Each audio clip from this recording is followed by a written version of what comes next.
Hello everyone, welcome to hello exam. आज मैं आप लोग को इन्वायरमेंट एंड इकोलॉजी का जो आप लोग को पीछे का लेक्चर ले लिया था, इसमें दिखा दिया था क्या क्या एमसीक्यू हो गया था। आज मैं आप लोग को पारितंत्र के घटक के बारे में आगे लेक्चर लेने रहा हूँ।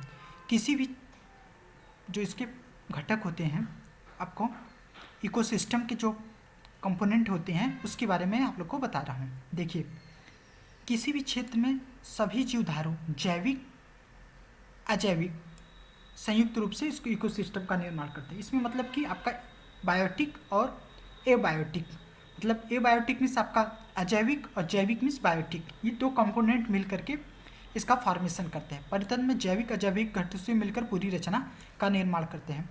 परितंत्र में जीवमंडल में एक सुनिश्चित क्षेत्र धारण करता है। परितंत्र में कार्यशील क्षेत्र की इकाई होती है। यस, आपका पारिस्थितिक तंत्र में एक इकाई होती है, एक ओपन सिस्टम होता है और इस पर दो कंपोनेंट होता है। इसी चार्ट को मैं आप लोग को देखिए, ये जो आपका चार्ट है, इस चार्ट को मैं आप लोग को बता देता हूँ। इसके जो कंपोनेंट होते हैं, जो अजैविक होता है मतलब एबायोटिक होता है। एबायोटिक मीन्स जो डेड हो, और बायोटिक मीन्स जो लिविंग हो, जिसमें आपका जान हो, जिसमें आपको लिविंग थिंग हो। और अब इसमें ये बायोटिक, ये हमेशा बहुत ही कन्फ्यूजिंग क्वेश्चन बनता है, लेकिन हमेशा छोटे छोटे एग्जामों में या क्या हर एग्जामों में ये क्वेश्चन इस तरह से बन जाता है, बायोटिक ए बायोटिक। तो इस तरह का जब आपका कॉन्सेप्ट क्लियर रहेगा, अजैविक मीन्स डेड और जैविक मीन्स बायोटिक लिविंग, तो इसके बारे में बता दीजिए। देखिए, जैसे इसमें भौतिक कंपोनेंट में क्या हो जाएगा, भौतिक में जो फिजिकल चीज़ें, जो जैसे प्रकाश, तापमान, आर्द्रता, वायुमंडलीय दाब, स्थलाकृति में ऊंचाई, ढलान, वायु। फिर अकार्बनिक में आपका क्या था, जल, मृदा, नाइट्रोजन, खनिज, चट्टान, और उसके बाद पोटेशियम, मैग्नीशियम, कैल्शियम एक्सेट्रा। फिर कार्बनिक में आपका आता है कार्बोहाइड्रेट, प्रोटीन, वसा, ह्यूमस, यूरिया। फिर आपका जैविक घटक में कौन कौन से आता है, उत्पादक, उपभोक्ता, अपघटक। फिर इसमें क्या था, प्राथमिक, द्वितीयक, तृतीयक सेक्टर आता है। ये जैविक कंपोनेंट। जैसे अगर आपको पूछे कि प्रोटीन क्या है, तो ये आपका अजैविक घटक है। चट्टान क्या है, चट्टान क्या है, आपका अजैविक कंपोनेंट। और जो आपका बायोटिक कंपोनेंट होता था, जब आपका प्रोड्यूसर, कंज्यूमर और डिकम्पोजर, ये आपका क्या था, जो चीज़ें लिविंग थिंग है, जो ग्रो कर सके, रन कर सके, रिस्पायरेशन कर सके, वो लिविंग थिंग हो, उसमें जैविक घटक में आ जाते हैं। अब इस तंत्र में देखिए, इसमें जीवमंडल में उपस्थित सभी घटकों के समूह को पारिस्थितिकी की क्रिया में सम्मिलित होते हैं, इस पारितंत्र का निर्माण करते हैं। अब इसमें क्या क्या करते हैं आप देखिए अब कैसे आपका जैव मंडल में किस तरह से संगठन का ये सही क्रम होता है। देखिए, आपका किस तरह से फॉर्मेशन, पहले जनसंख्या से आपका समुदाय बनता है। छोटे छोटे पहले आपका पीपल से मिल करके एक फैमिली बनती है, फैमिली से मिल करके एक गांव बनता है। तो उसी तरह से एक जनसंख्या से समुदाय से जब मिल करके आपका पारिस्थितिकी तंत्र बनाते हैं, पारिस्थितिकी तंत्र, फिर एक निश्चित क्षेत्र भूभाग का आपका फॉर्मेशन करते हैं। इसमें क्या था, आपका धातु किसी भी एक जात के जीवधारियों की संख्या की उनकी जनसंख्या कहा जाता है। जहाँ पर आपकी जीवधारू होते हैं, जिसकी पॉपुलेशन होती है, उसकी एक समुदाय को कहा जाता है। ये दो या दो से अधिक जातियों जनसंख्या से मिलकर समुदाय का निर्माण करते, इसके पारिस्थितिकी तंत्र कहलाते हैं। अब अगला देखिए, इसमें क्या क्या रहते हैं। फिर पारिस्थितिकी तंत्र के घटक की श्रेणियाँ देखिए, इसमें क्या क्या श्रेणियाँ हैं। अब एक होते हैं स्वपोषित घटक, मतलब जो अपना स्वयं भोजन बनाते हैं। एक परपोषित, जो इसके घटक होते हैं, उसकी क्रम में श्रेणियाँ जो जैविक घटकें हैं, जो आपका बायोटिक है, ये दो प्रकार से होते हैं। एक स्वपोषित मीन्स ऑटोट्रोपिक कंपोनेंट। ये जैसे इसमें कहता है प्रकाश संश्लेषण, रसायन संश्लेषण, प्रकाश संश्लेषण से ये मतलब आपका फोटोसिंथेसिस और आपका केमिकल रिएक्शन के द्वारा ये अपना भोजन स्वयं बनाते हैं। जैसे आपका एग्रीकल्चर जो प्लांट होते हैं, ये ऑटोट्रोपिक होते हैं। और जो आपका परपोषित होते हैं, जो डिपेंडेंट होते हैं, वो परपोषित होते हैं, वो डिपेंड करते हैं दूसरे पे। तो जो डायरेक्टली डिपेंड्स ऑन सन, तो वो कहते हैं स्वपोषित। फिर आपका ये दूसरा हो गया कंज्यूमर क्या करते हैं, मानव सहित परपोषित जंतु होते हैं, जो स्वपोषित पौधे मतलब प्राथमिक पर अपना भोजन डिपेंडेंट करते हैं। कंज्यूमर मीन्स जो प्राइमरी लेवल के बाद जो चीज़ें मिलती हैं वो दूसरे पर डिपेंड करते हैं, उत्पन्न होते हैं। इन्हें जैविक तत्वों में अपना आहार ग्रहण करते हैं। उपभोक्ता द्वितीयक क्षेत्र, पोषक द्वितीयक उत्पादक कहलाते हैं। अब इसमें क्या आते हैं, हो गया प्राइमरी पे लेवल पे दो होता है ऑटोट्रॉपिक और आपका परपोषित, स्वपोषित और परपोषित। फिर कंज्यूमर, प्राइमरी के बाद जो चीज़ें बन के आएंगी वो कंज्यूमर होंगी, कंज्यूमर प्राइमरी चीज़ों को अडॉप्ट करेगा। और थर्ड वन इज दैट वियोजक, वियोजक प्लस टू डिकम्पोजर। डिकम्पोजर में क्या होता है कि जो चीज़ें बन गई उसको सड़ाने गड़ाने, मतलब उसको एकदम डिस्ट्रॉय करने, डीके करने का जो प्रोसेस करता है उसको डिकम्पोजर कहते हैं। ये आप देख लीजिए डिकम्पोजर। आप घटक सूक्ष्म जीव होते हैं, छोटे छोटे जीव होते हैं जो मृत पौधे एवं जंतु एवं जैविक पदार्थों को सड़ा गल कर वियोजित करते हैं, जो एकदम उस प्रोसेस को एकदम सड़ा गला देते हैं। इसमें प्रकृति में पारिस्थितिकी तंत्र में दो श्रेणियाँ होती किया जाता है। इसमें स्थलीय एवं जलीय क्षेत्र, मतलब इसके दो तंत्र होते हैं, एक अर्थ पे होते हैं, एक जल पे होते हैं। इसमें घास का स्थल, वन मरुस्थल, स्थलीय पारिस्थितिकी तंत्र के उदाहरण। फिर जलीय पारितंत्र के झील, नदियाँ, समुद्र आदि आते हैं। ये झील, नदियाँ, समुद्र आदि आते हैं। अब इस क्रिया में देखिए क्या क्या प्रोसेस होता है। देखिए प्राकृतिक पारिस्थितिकी तंत्र में मानव गतिविधियों द्वारा मानवकृत पारिस्थितिकी तंत्र का परिवर्तित हो सकता है। इसमें क्या कहते हैं, जैसे झील, समुद्र, इस सब में आपका एक तंत्र बनता है, एक सिस्टम बनता है। ये मानवकृत पारिस्थितिकी तंत्र होता है। घास का स्थल आपको लोग को क्या बताता है, in the single drop of ocean, मतलब एक समुद्र की एक जल में भी एक इकोसिस्टम बन सकता है। उसी में शैवाल, छोटे छोटे माइक्रोप्लैंक्टन जब उसमें पनप जाते हैं तो एक सिंगल पारिस्थितिकी तंत्र का निर्माण करते हैं। देखिए वन जीव, झल आदि का फॉर्मेशन करते हैं। अब इस चार्ट में आप लोग को बताते हैं। देखिए ये चार्ट बहुत ही इंपॉर्टेंट है। देखिए जो पारिस्थितिकी तंत्र है, इस चार्ट को समझिए। देखिए पारिस्थितिकी तंत्र में तीन होते हैं, इस पर स्थलीय, जलीय, आपका मानवकृत ना। ये स्थलीय, जलीय, मानवकृत ना। स्थलीय में क्या क्या आपका आता है, जो लैंड होते हैं उसमें तो वन, घास स्थल, मरुस्थल एक सिस्टम बन गया।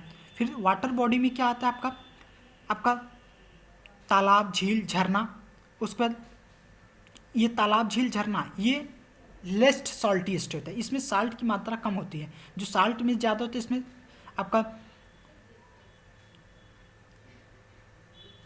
झील, ज्वारनद और समुद्र, ये हो गया। फिर मानवकृत कौन कौन से होते हैं, जो मानवकृत होते हैं, जल की जीवशाला, एक्वेरियम, ये अंतरिक्ष यान, ये सब होते हैं। ये जल की ये कार्यक्रम में होते हैं। अब ये देखिए पृथ्वी पर लगभग 71% पर जलीय पारिस्थितिकी तंत्र होता है। पृथ्वी पर लगभग 70% आपका वाटर ही है। इसमें सबसे बड़ा पारितंत्र आपका कौन सा होता है, महासागर। ये सबसे स्टेबल होता है।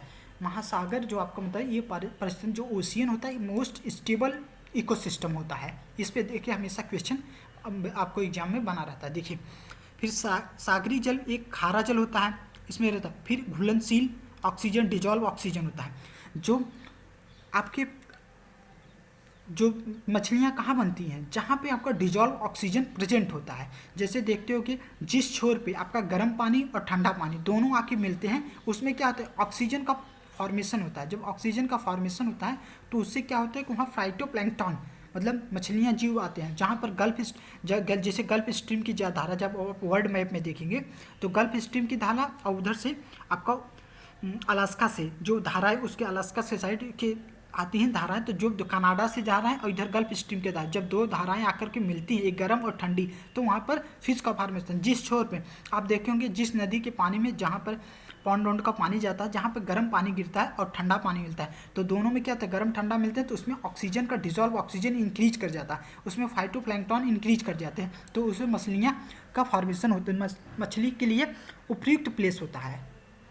उसी चीज़ को हो गया। अब इसमें चीज़ में आप देखिए क्या क्या आते हैं। समुद्र विशालतम परितंत्र, तब मैं आप लोग को बता ही दिया था। ओशियन जो होता है ये ओशियन जो होता है आपका बिगेस्ट इकोसिस्टम होता है, पृथ्वी पर विद्यमान होता है। जलमंडल हाइड्रोस्फीयर में 97% होता है समुद्री जल होता है। समुद्री जल में सर्वाधिक पर्याप्त लवण सोडियम क्लोराइड होता है। NaCl आपका जो होता है मैक्सिमम रहता है। इसमें पृथ्वी पर पाए जाने विभिन्न समुद्र आपस में मिले हुए थे। ये ऑब्वियस है, एक दूसरे से मिले हुए थे, बटे हुए थे नहीं। जैसे कि स्थलीय महाद्वीप का दिनता है, ध्रुवों पर, पोल्स पर और इक्वेटर पर तापमान अधिक अंतर पाया जाता है, समुद्री धाराएं उत्पन्न होती है। तो वो तो है ही है। जब आप देखेंगे, जब उसमें मैप पे देखेंगे, उसकी धाराएं देखेंगे, तो अलग अलग उसमें धाराएं हैं। जिस तट पे जैसा नाप होता है उस तरह से बनता है।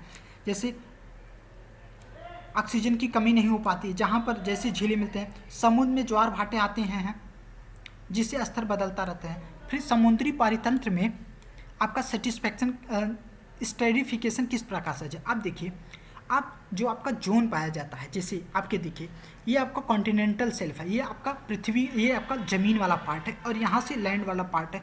इस पार्ट के किस तरह से नाम पड़ा, ये कॉन्टिनेंटल सेल्फ है, ये ओशनिक वाला सेल्फ है, ये वाला पार्ट है आपका ओशनिक वाला सेल्फ है और ये आपका कॉन्टिनेंटल सेल्फ है। तो जैसे यहाँ तक ज़मीन आ गई, इस पार्ट में ज़मीन आ गया, इसके बाद जैसे जैसे देखो समुद्री धाराएँ बढ़ती चली जाती हैं, तो उसमें क्या क्या लेवल होता है। ओशनिक जोन में क्या क्या आता है आपका, सी लेवल, यूफोटिक जोन, प्रकाशी क्षेत्र और बेथी जोन ना। तो ये कैसे कैसे इंक्रीज होता है। देखिए नेरिटांचल जो क्षेत्र होता है, नेरिटांचल क्षेत्र क्या होता है, जो जब आपका लैंड स्टार्ट होता है और ये वाटर होता है तो इसको बोलते हैं नेरिटांचल क्षेत्र। ये नेरिटांचल क्षेत्र आपका हो गया, यहाँ से आपका ये वाटर स्टार्ट हो गया, फिर आपका ये सी लेवल जोन हो गया, फिर सी लेवल से प्रकाशी क्षेत्र, ये आपका प्रकाशी क्षेत्र पहला वाला आ गया, फिर आपका दूसरा वाला क्या था, बैथी जोन। समुद्र तल से जीवी क्षेत्र, मतलब जैसे जैसे आप समुद्र में गहराई बढ़ती जाएंगी तो ऊपर वाला नेटिक जोन, मतलब जहाँ से आपका, जैसे आपको जो पढ़ेंगे 12 नॉटिकल माइल्स, 200 नॉटिकल माइल्स, ये इसी समुद्री लैंड वाले क्षेत्र से आता है। फिर आप इसके सी लेवल पे जो समुद्र का प्रकाश जहाँ तक जाता है, यूफोटिक जोन, यूफोटिक के बाद नीचे बैंथिक जीव, बैंथिक जो समुद्रली जीव होते हैं, ये वाला पोर्शन होता है। तो ये गहरा तल होता है, ये गहरा जल होता है। अंदर वाला जो होता है ये एबीएस वाटर होता है, गहरा तल होता है। इस यही चीज़ आपका फिर पारिस्थितिकी तंत्र में प्रत्येक पोषण को आगे बढ़ाने में ऊर्जा का हाथ होता है। ये तो ऑब्वियस है कि जहाँ पे एनर्जी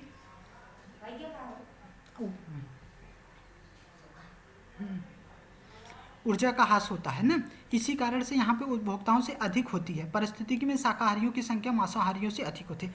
ऑब्वियस है, जो प्रोड्यूसर होते हैं उनकी संख्या ज़्यादा होती है। जब आप आगे पिरामिड पढ़ेंगे तो उस पिरामिड में पता चलता है कि आगे आगे जैसे जाते हैं वहाँ पे उसकी संख्या घटती चली जाती है। इसीलिए आप यहाँ पे देखिए, जहाँ पर जीव रहता है उसको सटीक जगह को क्या कहते हैं भाई। किसी आदमी को बर्बाद करना हो तो उसके हैबिटेट को लॉस कर दो, जब उसके आवास को आप नष्ट कर देंगे तो वो आदमी अपने आप लास्ट हो जाएगा। ये बहुत ही परफेक्ट एग्जांपल है। किसी आदमी को देखोगे जब उसका सबसे सेफ जगह कहाँ है, वो अपने घर पे सबसे जगह सेफ रहता है। तो जहाँ पे कोई भी जीव रहे, चाहे मानव आदि जो रहे, अगर उसके आप घर को बर्बाद कर दिए, उसकी बिल्डिंग डस्ट कर दी, तो उसके लिए रहना दिक्कत हो जाएगा।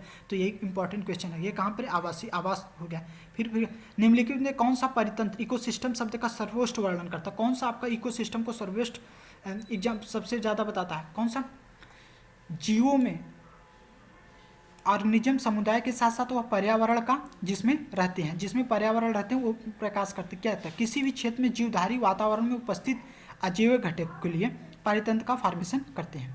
फिर ये देखिए, अधोलिखित में कौन सा जैवमंडल जैविक संगठन का सही कार्यक्रम है। तो कौन सा का सही कार्यक्रम आप लोग को क्या बताया था मैं, जनसंख्या किससे फॉर्मेशन क्या था, समुदाय से पारिस्थितिक तंत्र, फिर निश्चित है। तो आपका ये कौन सा हो गया, ये वाला पार्ट आपका है जनसंख्या, समुदाय, पारिस्थितिकी तंत्र हो गया। नेक्स्ट फिर आप लगता इसके आप थ्योरी देख लीजिएगा। फिर नेक्स्ट आपका निम्नलिखित में से कौन सा एक कृत्रिम पारितंत्र है। तालाब अपने आप फॉर्मेशन का वन बन जाता है। खेत आप किस तरह से आप फॉर्मेशन करते हो, खेत एक आर्टिफिशियल इकोसिस्टम है। ये हो गया। अगला नेक्स्ट क्वेश्चन, पारितंत्र से संबंधित कथनों पर विचार कीजिए। आपका जो पारितंत्र है उससे कथनित विचार कीजिए। इकोसिस्टम को कौन पहले दिया, एजी ट्रांसलेट सही है। जो जीव अपना भोजन स्वयं उत्पादित करते उसको ऑटोट्रॉप कहते हैं, ये सही। प्रकाश संश्लेषण की प्रक्रिया द्वारा उपभोक्ता अपने भोजन को ना, प्रकाश संश्लेषण द्वारा प्रोड्यूसर अपने आप से एनर्जी प्रोड्यूस करता है। तो ऑप्शन किसका क्या, 1 and second, first and second. ये सिस्टम इकोसिस्टम के एजी ट्रांसलेट ने बताया था। और जीव अपना भोजन स्वयं करते हैं, हो गया। इकोसिस्टम संबंध है, इकोसिस्टम का किससे संबंध है।